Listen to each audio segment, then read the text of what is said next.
In this video, we will explore how to access the available remote connect features within the Toyota iConnect app so you can take advantage of this convenient connected service.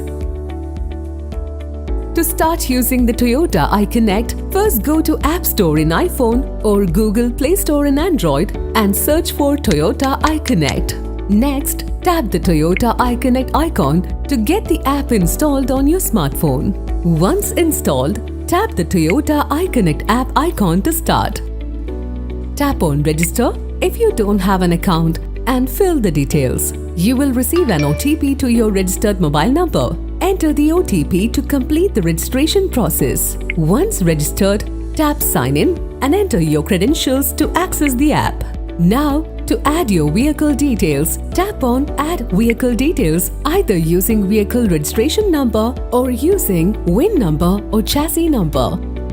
If you own more than one Toyota vehicle, tap on My Toyota at the top, tap on Add Vehicle Details either using vehicle registration number or using VIN number or chassis number. Once done, and now you're ready to use connected features of your car using Toyota iConnect app.